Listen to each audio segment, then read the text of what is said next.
tenían cientos de toneladas de droga oculta. El Harfuch catea las oficinas secretas de Jimena y José, luego de su trágica muerte, para así descubrir toda la verdad. Sin embargo, lo que encontró en ese lugar lo dejó sin palabras. Después de todo lo que había descubierto Harfuch tras los asesinatos de Jimena y José, las piezas seguían cayendo, pero cada nueva pieza que encontraba abrió una puerta aún más oscura de lo que había imaginado. Los mensajes interceptados, los teléfonos decomisados, las conexiones políticas, todo apuntaba hacia un punto: las oficinas que Jimena y José habían utilizado como fachada para sus negocios legítimos. Pero lo que se ocultaba detrás de esas paredes iba mucho más allá de contratos administrativos o archivos contables. Al principio nadie lo quería creer. ¿Cómo es que un simple conjunto de oficinas ubicadas en un complejo empresarial de lujo en la Ciudad de México podría esconder algo tan monstruoso? Pero Harfuch ya no se fiaba de las apariencias, no después de haber visto lo que vio en los teléfonos de los implicados. Cada conversación, cada transacción, cada orden codificada lo llevaban a ese edificio. Lo que parecía ser el centro administrativo de un negocio inmobiliario, en realidad era el centro neurálgico de operaciones mucho más pesadas. El equipo de inteligencia del CNI confirmó el dato más preocupante: movimientos nocturnos de camiones de carga, permisos de acceso restringido y personal de seguridad vinculado con empresas de transporte bajo investigación. Todo eso no era casualidad. Por eso la madrugada del operativo fue planeada con un nivel de detalle casi quirúrgico. A las 2 de la mañana los vehículos blindados ya estaban desplegados alrededor del complejo. Las calles cercanas habían sido cerradas bajo el pretexto de una operación federal de rutina. Helicópteros de la Marina sobrevolaban la zona en absoluto silencio. El equipo táctico de asalto, conformado por elementos de élite de la Guardia Nacional y la Secretaría de la Defensa Nacional, estaba listo. No había margen de error. Esta vez lo que estaba en juego era mucho más grande que cualquier decomiso previo. Harfuch, desde el centro de mando móvil, observaba los monitores mientras las cámaras térmicas marcaban las posiciones de los vigilantes dentro del edificio. Había al menos 15 hombres armados en puntos estratégicos. Aunque no disparaban aún, el nivel de alerta era evidente. Sabían que algo podía ocurrir, pero no imaginaban la magnitud del operativo que se les venía encima. A las 3 en punto, Harfuch dio la orden. Los primeros grupos de asalto rompieron las entradas principales, mientras otros equipos descendían desde los techos a través de los ventanales de seguridad. Las alarmas internas no tuvieron tiempo de activarse. Los vigilantes fueron neutralizados en segundos. Las armas silenciadas de los operativos hacían su trabajo mientras el resto del equipo avanzaba hacia el corazón del complejo. Lo primero que encontraron fue exactamente lo que esperaban: escritorios, archivos contables, servidores informáticos y salas de juntas impecablemente organizadas. Todo parecía en orden, pero Harfuch sabía que el verdadero monstruo no estaba a la vista. Por eso el siguiente paso fue utilizar los escáneres de suelo que el equipo de inteligencia había preparado. Los sensores de densidad mostraron lo que tanto temía. Había niveles subterráneos que no aparecían en los planos originales del edificio. Al abrir el acceso oculto detrás de una falsa pared de concreto, lo que apareció dejó a todos sin palabras. Un elevador industrial descendía directamente a 3 pisos subterráneos blindados. El complejo bajo tierra era mucho más grande de lo que nadie habría imaginado. En ese momento, Harfuch supo que no estaba cateando simplemente una oficina, sino un centro de operaciones logísticas de nivel internacional. El primer nivel subterráneo contenía varias cámaras frigoríficas donde encontraron cajas selladas con códigos internacionales. Al abrirlas, el impacto fue inmediato. Toneladas de metanfetamina cristalina, empaquetada en envases plásticos sellados al vacío. Cada caja tenía etiquetas codificadas con las rutas de exportación: Estados Unidos, Canadá, Europa, Asia. El cártel no solo distribuía a nivel nacional, estaba moviendo toneladas de droga a nivel global, usando esas oficinas como centro de distribución. Pero esto apenas era el comienzo. Al descender el segundo nivel, lo que encontraron era aún más macabro. Allí una sección completa del complejo funcionaba como laboratorio de refinamiento. Equipos de laboratorio de alta tecnología, productos químicos almacenados en contenedores industriales y personal técnico que, en el momento del cateo, intentaba destruir evidencia quemando archivos y rompiendo equipos electrónicos. Sin embargo, los operativos fueron más rápidos. Todo fue asegurado. Las computadoras, los discos duros, las agendas manuscritas, todo formaría parte del expediente judicial más grande que el país hubiera visto contra la estructura financiera del CJNG. Pero lo que ocurrió al llegar al tercer nivel subterráneo fue lo que heló la sangre de todos. Una serie de cámaras selladas almacenaban cuerpos humanos, algunos en cámaras frigoríficas, otros apenas conservados en bolsas plásticas. Eran víctimas de secuestros, rivales ejecutados, informantes eliminados. La dimensión de la red de horror operando bajo ese edificio superaba cualquier expectativa previa. Aquello no era solo un centro logístico, era un cementerio clandestino. En el centro de mando, Harfuch cerró los ojos por un segundo, mientras escuchaba el reporte de los forenses. Sabía que cada nuevo cuerpo encontrado era una familia destrozada, un expediente más de desapariciones que ahora por fin tendría un cierre. Y sabía también que detrás de todo esto había figuras de poder que durante años habían garantizado la impunidad de estas operaciones.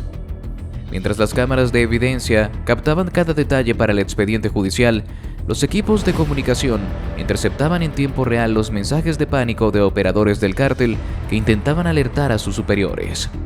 El operativo estaba siendo monitoreado no solo por las fuerzas federales, sino por los propios cómplices de los criminales infiltrados dentro de estructuras políticas y empresariales. En ese instante, el teléfono encriptado de Harfuch vibró. Un mensaje breve de uno de sus enlaces internacionales. Están moviendo recursos. El sistema está comenzando a quebrarse.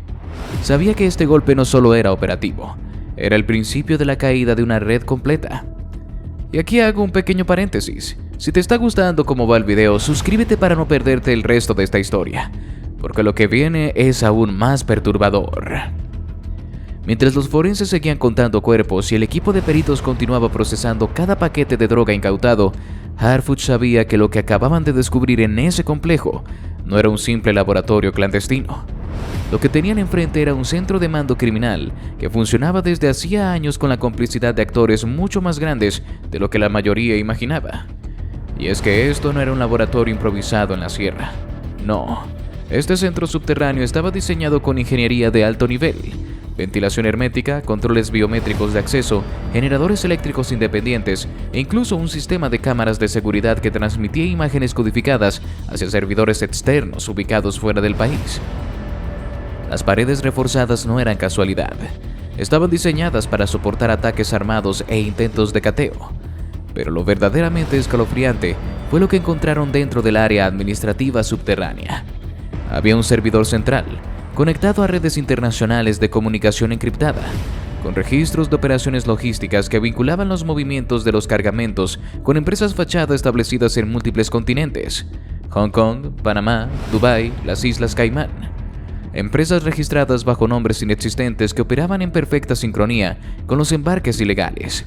El dinero no solo fluía, se lavaba y se multiplicaba a velocidades que los equipos financieros del Estado aún no lograban rastrear en su totalidad. Mientras uno de los peritos desencriptaba uno de los discos duros, apareció una carpeta etiquetada con el nombre clave Ruta Brugada, y ahí la sangre de Harfuch se heló. Los documentos no solo hablaban de operaciones logísticas, sino de pagos mensuales a funcionarios de seguridad, asesores políticos, agentes aduanales y jueces. La estructura criminal no solo tenía fuerzas militar, tenía un sistema legal paralelo que garantizaba su protección y expansión dentro de las instituciones del Estado. Y entonces surgió el dato más perturbador. En varias transacciones financieras aparecían los nombres de empresas vinculadas a los antiguos negocios de Jimena y José. Sus muertes en realidad no fueron solo un ajuste de cuentas, sino una operación calculada para eliminar cabos sueltos dentro de una maquinaria que había crecido demasiado rápido. Ellos sabían demasiado, y el cártel, como siempre, eliminaba cualquier riesgo. En ese momento, uno de los agentes se acercó a Harfuch con un documento recién recuperado, un contrato firmado electrónicamente donde se establecían acuerdos logísticos de transporte marítimo bajo coberturas legales de empresas pesqueras. Los barcos zarpaban desde puertos controlados por células criminales infiltradas en el sector pesquero, camuflando cargamentos de droga entre toneladas de mariscos congelados destinados a exportación. Era un sistema diseñado para pasar desapercibido ante las autoridades internacionales. Pero no solo era tráfico de drogas, los documentos revelaban algo aún más siniestro: la existencia de rutas de tráfico de personas, explotación laboral y tráfico de órganos a nivel transnacional. Lo que empezó como una investigación por un par de asesinatos en la Ciudad de México se estaba transformando en el desmantelamiento de una de las redes criminales más complejas y atroces que el país había visto. Harfuch, sin perder la calma, ordenó ampliar el cerco informativo. Nadie debía filtrar lo que acababan de descubrir. Sabía que entre las mismas instituciones había infiltrados del sistema corrupto que podrían intentar frenar las investigaciones o destruir las pruebas. Por eso activó el protocolo de resguardo absoluto. Todo el material confiscado sería trasladado bajo custodia directa de los grupos de inteligencia militar. Mientras el operativo avanzaba, la presidenta Sheinbaum fue informada en tiempo real de los hallazgos. Su reacción fue firme. Vamos a fondo, caiga quien caiga. No hay intocables. Sabía que el golpe que estaban dando podía sacudir estructuras políticas de muy alto nivel, pero también sabía que no había vuelta atrás. El país ya había cruzado el umbral de tolerancia. En paralelo, los equipos de inteligencia financiera comenzaron a interceptar movimientos sospechosos de grandes cantidades de dinero, intentando ser retiradas de cuentas internacionales. Era evidente que los jefes de esta red ya sabían lo que estaba pasando. La red de protección internacional que durante años había operado cómoda, ahora empezaba a fracturarse. En medio de este caos controlado, apareció una nueva pieza en el tablero. Un informante de alto nivel, hasta ese momento desconocido, contactó al equipo de Harfuch a través de un canal encriptado. Se identificó como exoperador financiero de la estructura criminal, dispuesto a colaborar a cambio de protección y reducción de condena. Sus primeras declaraciones fueron explosivas. Él confirmó que la red no solo controlaba el flujo de drogas y dinero, sino que también tenía una participación directa en el financiamiento ilegal de campañas políticas, tanto locales como nacionales. Los fondos desviados habían servido para colocar a funcionarios afines en posiciones clave dentro del sistema judicial, las policías estatales y hasta en algunos sectores del Congreso. Lo que estaban enfrentando no era un simple cártel, era un sistema paralelo de poder que operaba al margen de la ley, pero con tentáculos dentro del propio gobierno. El testigo entregó listas de nombres, cuentas bancarias, registros de transferencias y grabaciones de reuniones secretas realizadas en el extranjero. Cada nueva carpeta de evidencia era más demoledora que la anterior. Y mientras todo esto ocurría, en los pasillos del Palacio Nacional ya se hablaba de posibles órdenes de aprehensión contra personajes que, hasta ese momento, se creían intocables. Pero no todo era tan sencillo. Mientras la red se desmoronaba, los remanentes del CJNG comenzaron a contraatacar en otros frentes. Pequeñas células armadas realizaron emboscadas contra convoyes de la Guardia Nacional en zonas rurales de Guerrero y Michoacán, intentando desviar la atención de los operativos financieros. El mensaje era claro: podían estar perdiendo el control económico, pero seguían siendo peligrosos en el terreno. A pesar de los ataques, el operativo no se detuvo. Las tropas federales respondieron con contundencia, desarticulando varios campamentos de entrenamiento y asegurando nuevos cargamentos de armas y municiones. Mientras tanto, los medios de comunicación, aunque limitados por la reserva oficial, empezaban a filtrar fragmentos del gigantesco operativo que estaba sacudiendo los cimientos del crimen organizado en México. Mientras los cateos seguían multiplicándose, los expedientes armados por los fiscales comenzaban a crecer en volumen y gravedad. Cada archivo desenterrado de los servidores del complejo subterráneo traía consigo una cadena de implicaciones directas. Ya no eran solo nombres de operadores criminales. Ahora aparecían empresarios con apellidos conocidos, altos funcionarios de diversas dependencias e incluso asesores legislativos que, desde la comodidad de sus oficinas, habían garantizado durante años la estabilidad financiera de esta red criminal. Los registros bancarios eran demoledores. Decenas de empresas fachada habían recibido depósitos millonarios provenientes de cuentas extranjeras, trianguladas a través de paraísos fiscales y bancos privados de Europa y Asia.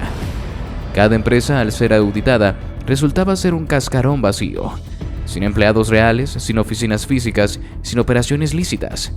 Todo era parte del esquema de lavado. Pero los nexos más delicados comenzaron a salir a la luz cuando los peritos lograron cruzar las transferencias con los historiales políticos de varios actores en funciones. Gobernadores, senadores y hasta un par de magistrados federales aparecían mencionados en los registros financieros, no como simples nombres, sino como beneficiarios directos de pagos sistemáticos. Eran las piezas institucionales que durante años blindaron judicialmente a los líderes del CJNG mientras expandían su poder económico. Mientras tanto, en la misma Ciudad de México, los servicios de contrainteligencia detectaban movimientos de pánico entre los operadores financieros que aún quedaban en libertad. intentaban mover fondos en criptomonedas, transferencias express y ventas aceleradas de propiedades. Sabían que el cerco era inminente. Cada uno de esos movimientos, sin embargo, era monitoreado en tiempo real por los analistas del CNI. Era cuestión de días para completar la redada, pero la parte más sensible aún no había estallado en público. La presidenta Sheinbaum lo sabía. El operativo estaba tocando fibras tan profundas que filtrarlo a destiempo podría generar un terremoto político. Por eso ordenó mantener el sigilo absoluto. Las capturas se ejecutarían solo cuando cada expediente estuviera blindado jurídicamente. No habría margen para amparos o tecnicismos legales. Mientras la red financiera caía, en los circuitos diplomáticos internacionales comenzaba a gestarse otro frente. Varios de los bancos internacionales involucrados, al verse expuestos, comenzaron a colaborar con los fiscales mexicanos, no por ética, sino por presión de agencias estadounidenses y europeas. Las colaboraciones permitieron trazar rutas de dinero que iban mucho más allá de lo inicialmente previsto, revelando la dimensión transnacional de este imperio criminal. En ese contexto apareció un nuevo informante, un operador logístico que durante años había sido el encargado de coordinar el transporte físico de los cargamentos que salían de México hacia varios continentes. Lo más impactante de su testimonio no fue la ruta de la droga. Lo que reveló fue el esquema paralelo de tráfico de armas y tecnología militar que la operación mantenía con proveedores clandestinos de Europa del Este. Según su confesión, las ganancias de la venta de droga no solo se invertían en bienes raíces o lujos, sino en la compra de armas de alto poder, drones de vigilancia, sistemas de hackeo y entrenamiento paramilitar para los sicarios. Las células armadas del CJNG no solo eran violentas, estaban tecnológicamente preparadas para evadir o confrontar a las fuerzas del Estado. Al conocer este nuevo nivel de sofisticación, Harfuch ordenó acelerar la intervención de todos los almacenes señalados por el testigo. Los cateos realizados de forma simultánea en Guadalajara, Morelia y Veracruz confirmaron el testimonio. Se aseguraron lanzagranadas, rifles de precisión de fabricación rusa, sistemas portátiles de defensa antiaérea y vehículos blindados de última generación. La magnitud de los hallazgos comenzaba a generar preocupación en otros niveles del aparato de seguridad nacional. Algunos mandos cuestionaban hasta dónde podría llegar la operación sin desatar una ola de represalias masivas por parte de los remanentes del cártel. Pero Harfuch, respaldado por la presidenta, mantenía la línea firme. Si los dejamos respirar, se reorganizan. Hay que aplastarlos mientras están desangrándose. Y no era solo un discurso. En los días siguientes, las autoridades lograron desarticular 3 laboratorios más de procesamiento de metanfetaminas, además de confiscar 5 aviones ligeros en pistas clandestinas utilizadas para el tráfico aéreo hacia Centroamérica. Cada golpe debilitaba aún más las rutas de exportación de la organización, pero como era de esperarse, el contraataque no tardó. En Michoacán, un convoy de militares fue emboscado por células armadas del cártel, resultando en un enfrentamiento que dejó bajas en ambos bandos. El mensaje era claro. Aunque debilitados, los remanentes seguían dispuestos a resistir con violencia extrema. A nivel político, las cosas también se tensaban. Algunos funcionarios señalados en los expedientes comenzaron a filtrar versiones a los medios, tratando de desacreditar la investigación y acusando una supuesta persecución política. Pero los expedientes eran sólidos. Las pruebas documentales, los testimonios protegidos y las operaciones financieras rastreadas no dejaban lugar a interpretaciones. Mientras tanto, en Washington, altos funcionarios de la DEA y el Departamento de Estado calificaban la operación mexicana como uno de los golpes más contundentes al crimen organizado en América Latina en los últimos 20 años. La presión internacional sobre México para desmantelar el sistema de lavado y corrupción seguía creciendo. En paralelo, en los despachos del Palacio Nacional, la presidenta Sheinbaum sostenía reuniones privadas con Harfuch y su hermano, quienes lideraban la operación desde el campo y la inteligencia estratégica. «Estamos tocando a muchos intereses al mismo tiempo», les dijo en una de las sesiones nocturnas. «Prepárense, los ataques ya no solo vendrán de los criminales, algunos en el poder harán lo imposible por detenernos». Y efectivamente, en los días siguientes comenzaron a surgir campañas de desprestigio contra el propio Harfuch. Artículos anónimos, rumores de supuestos abusos operativos y filtraciones interesadas a medios afines a grupos de poder. Era la reacción predecible de quienes veían sus negocios sucios al borde del colapso. Pero Harfuch ya estaba acostumbrado a operar bajo presión. No era la primera vez que enfrentaba el sistema desde adentro. Sabía que esta era la etapa más delicada, cuando el monstruo herido lanza sus últimos zarpazos antes de caer. Lo que no imaginaban quienes intentaban frenarlo es que las siguientes 72 horas serían decisivas. Nuevos testimonios estaban a punto de ser revelados, y lo que se avecinaba iba a sacudir los cimientos de la estructura completa.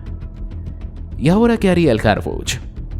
En una reunión a puerta cerrada, Harfuch revisaba los últimos reportes junto a su hermano y los mandos de inteligencia.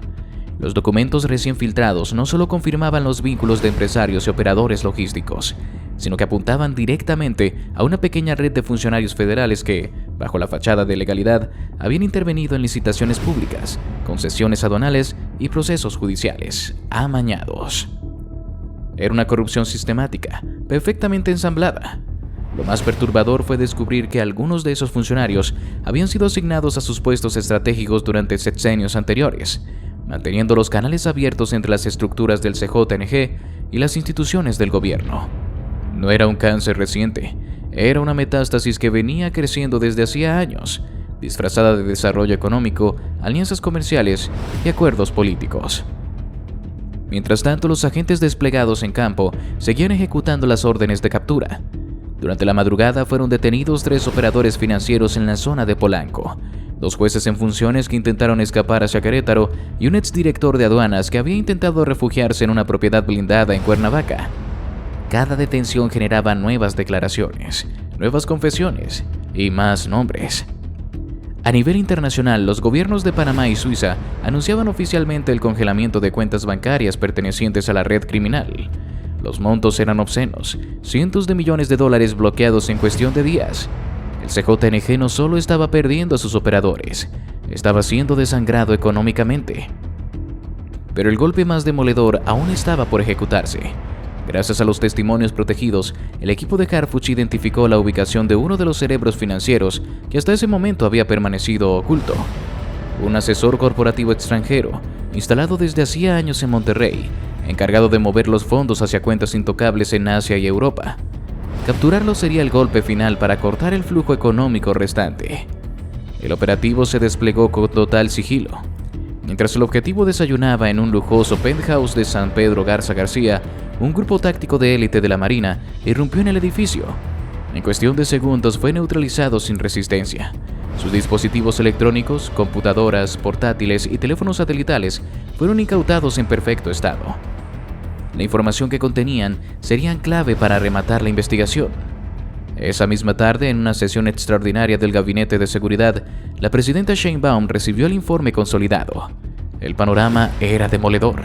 Más de 120 órdenes de aprehensión ejecutadas, 200 millones de dólares bloqueados en el extranjero, 5 laboratorios de metanfetamina desmantelados, redes de tráfico humano descubiertas y estructuras financieras intervenidas a nivel global. El CJNG había perdido el control operativo de su imperio. Pero también sabían que esto no era el final. Las células residuales seguirían activas por un tiempo, intentando reorganizarse bajo el mando de nuevos aspirantes al trono. Sin embargo, sin logística, sin finanzas, sin protección política, sus días estarían contados. En una transmisión nacional, la presidenta ofreció un mensaje contundente al país. Hoy dimos un golpe sin precedentes. No solo capturamos criminales, dimos un paso firme para desmantelar las redes que durante años nos protegieron dentro de nuestras propias instituciones. Sabemos que el trabajo apenas comienza. Sabemos que los enemigos aún tienen fuerza. Pero también saben ahora que el Estado mexicano no está dispuesto a ceder un solo centímetro ante el crimen organizado. Este es solo el principio. Mientras tanto, en los pasillos del Palacio Nacional y los medios internacionales, el operativo mexicano era calificado como un parteaguas histórico. Lo que comenzó como una investigación sobre los asesinatos de Jimena y José se había convertido en el derrumbe completo de una de las redes criminales más sofisticadas y profundas que había operado en el país. Pero en lo personal, Harfuch cargaba un costo que pocos podían dimensionar. Las amenazas contra su familia seguían latentes. Algunos viejos aliados políticos lo evitaban en público. Sabía que, aunque la estructura criminal había caído, las raíces de la corrupción aún quedaban ancladas en ciertos rincones del poder. Era una batalla de largo aliento. Aún así, en su fuero interno, sabía que habían logrado lo que muchos creyeron imposible: exponer la colusión brutal entre el crimen organizado y las instituciones del Estado. Y aunque los riesgos personales crecían, Harfuch estaba preparado para continuar. Sabía que la verdadera victoria no era un operativo exitoso, sino sostener el control del Estado sobre el territorio y limpiar las instituciones desde su núcleo. En las calles los ciudadanos comenzaban a sentir el efecto. Las carreteras federales, antes controladas por el crimen, estaban ahora vigiladas por convoyes militares. Las aduanas bajo supervisión directa de la Marina. Los puertos comerciales, antes bajo amenaza narca, eran auditados por fuerzas federales. El país respiraba un aire distinto, tenso, pero distinto. Las últimas semanas fueron las más complejas. Los nuevos juicios se abrían. Testigos protegidos declaraban en tribunales federales bajo estrictas medidas de seguridad. Cada declaración era una bomba. Empresarios, banqueros, políticos, todos involucrados en una red de dinero sucio que había fluido libremente durante años. Ahora, por primera vez, había consecuencias reales. Y así, mientras los titulares de los periódicos hablaban de victorias históricas, Harfuch seguía reuniéndose en la oscuridad de las salas de operaciones, planificando el siguiente paso. Porque sabía que cuando se derrumba un imperio criminal, siempre hay otros que quieren ocupar su lugar. Pero lo que nadie podrá negar es que aquel gateo, el que parecía una simple revisión de oficinas compartidas entre Jimena y José, se transformó en el golpe más certero que se había dado en años. Un golpe que sacudió no solo al CJNG, sino al mismo sistema que lo había sostenido durante décadas. Y aquí cerramos este capítulo brutal, pero si quieres seguir viendo cómo estas operaciones secretas sacuden a los cárteles desde adentro, suscríbete al canal. Nos vemos en la próxima historia.